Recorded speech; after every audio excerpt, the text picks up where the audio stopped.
semua, saya Frederica Nitulo Beresisa Rumaha. Saat ini saya berada di Desa Bau Mataluwo yang telah menjadi ikon wisata di Pulau Nias yang memukau dunia. Di dalamnya tersimpan begitu banyak kekayaan budaya kuno yang tak ternilai harganya. Desa Bau Mataluwo terletak di Kecamatan Vanayama, Kabupaten Nias Selatan, Provinsi Sumatera Utara. Untuk tiket masuk ke Bau Mataluwo, harganya sangat terjangkau, hanya dengan Rp5.000 untuk dewasa dan Rp2.000 untuk anak-anak. Tidak usah berlama-lama, langsung saja ikuti saya.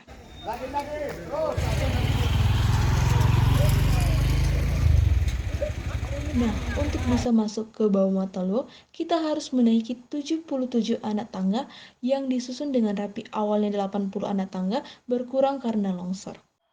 Menurut catatan sejarah, nama desa Bau Mataluwo berasal dari bahasa Nias, yaitu Baul yang berarti bukit, Mataluwo berarti matahari.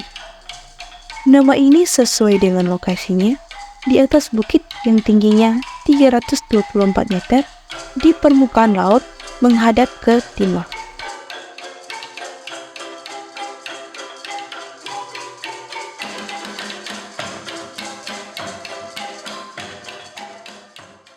Saat ini saya berada di puncak Bau Mataluwo, di mana di belakang saya terlihat pemandangan yang sangat indah. Bau Mataluwo merupakan salah satu desa yang memiliki sejarah dan pengaruh besar di Nias Selatan.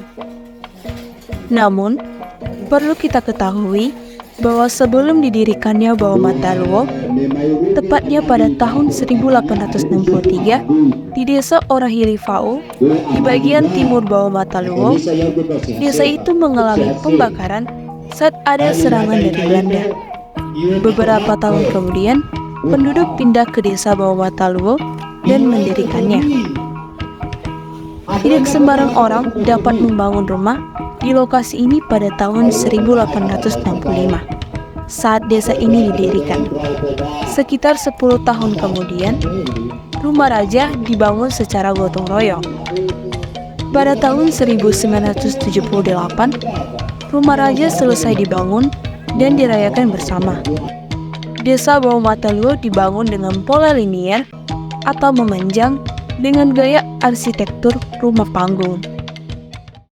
Nah, saat ini saya berada di lompat batu atau biasa dikenal dengan bahasa Nias Hombo Batu. Ketinggian batu yang dilompati sekitar 2 meter dengan lebar 90 cm.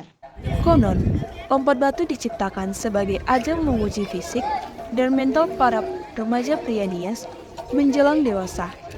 Setiap lelaki dewasa yang ikut perang wajib lulus ritual lompat batu. Keunikan ini membuat Bau Mataluwo populer di kalangan masyarakat lokal hingga kancah internasional. Begitu tersohornya ketangkasan lompat batu yang menjadikan Nias sebagai ikon yang diabdikan di uang kertas pecahan Rp1.000 emisi tahun 1992. Nah, ini merupakan balai desa, tempat pertemuan atau sidang ketika ada yang melanggar peraturan-peraturan. Pelanggaran yang berat akan menghadapi hukuman seperti direndam di dalam air dan diikatkan batu di tubuhnya, atau bahkan dijadikan budak. Saat ini saya berada di depan rumah raja. Dalam bahasa Nias disebut sebagai Omo Sebuah atau nama aslinya Omo Nifulasara, yang berbentuk panggung dengan tinggi sekitar 30 meter. Di depan rumah raja dan sekitarnya terdapat batu yang disebut daro-daro, yang berfungsi sebagai tempat duduk. Batu pertama yang disebut Batu Tuan Lawe memiliki nama Tova Medula Raja pertama. Batu kedua disebut Batu Tuan Senigo Raja kedua. Batu-batu ini merupakan simbol kebesaran raja dalam budaya Nias.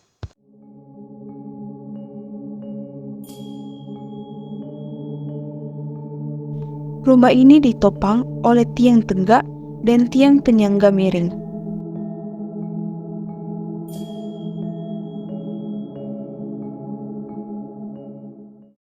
Jadi begini, apakah saya bisa mengetahui membedakan Omo Sego dengan rumah warga di sekitar sini? Oh, jadi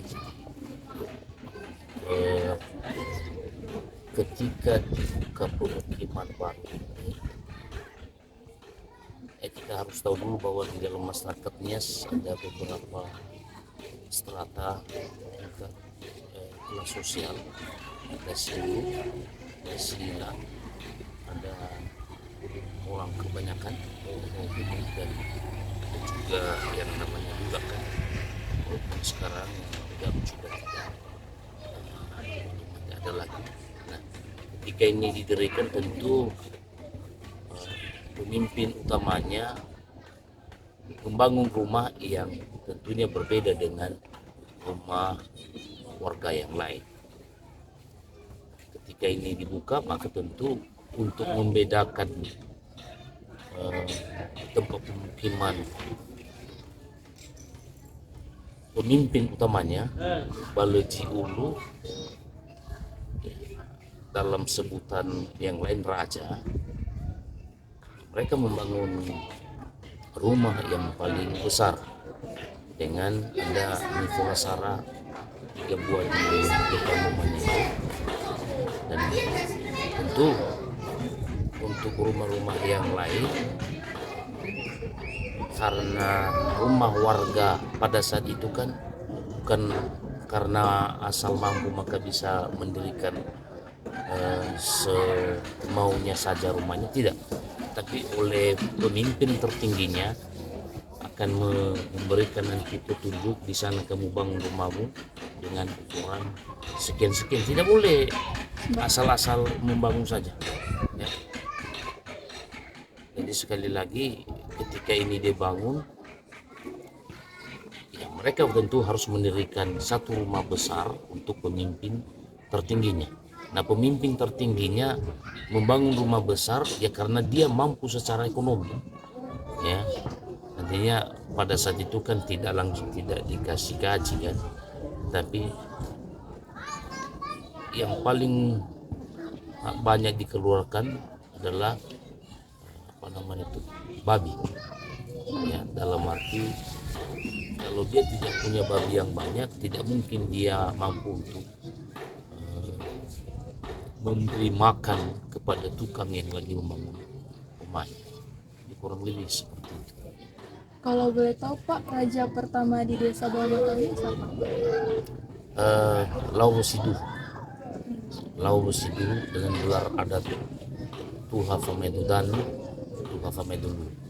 Baru kemudian setelah itu dia digantikan oleh anaknya yang sulung Sanigeho dengan gelar adat. Dia juga memakai gelar adat bapaknya, ayahnya Tuha Famedudanu, Tuha Famedulu, dan juga ada gelarnya yang lain Silirogere. Dan demikian seterusnya. Terima kasih atas informasinya. Oh baik, sama-sama.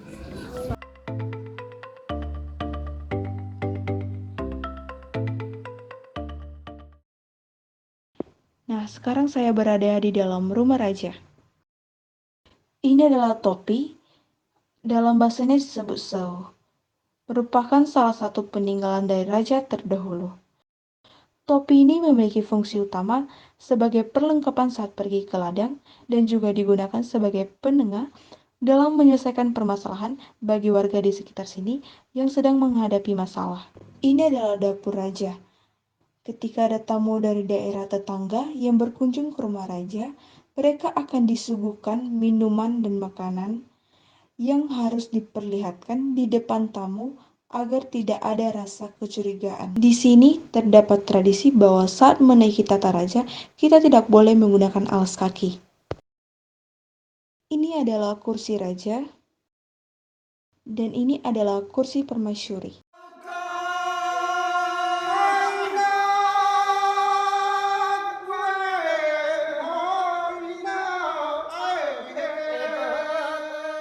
Salah satu ukiran di dalam ini adalah ukiran Lakshmi yang bermakna kemuliaan. Ukiran ini disimbolkan dengan payung.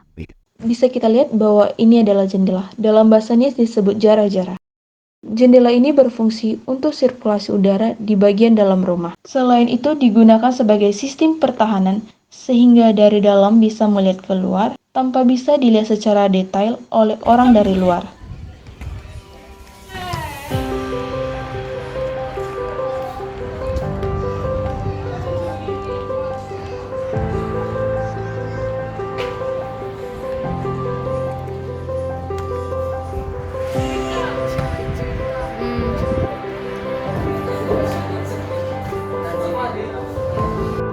Bau Mataluo masih menghadirkan refleksi dimensi waktu yang lampau dan kini, berpadu dengan harmoni kehidupan warga yang mencintai adat budaya.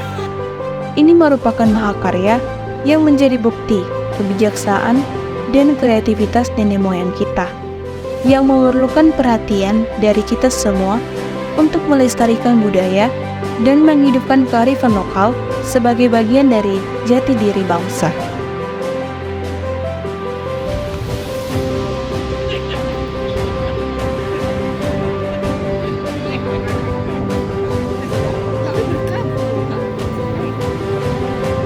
Demikianlah perjalanan saya menelusuri Desa Bau Mataluo, Kabupaten Nias Selatan. Jangan lupa like, subscribe, dan komen. Bye-bye!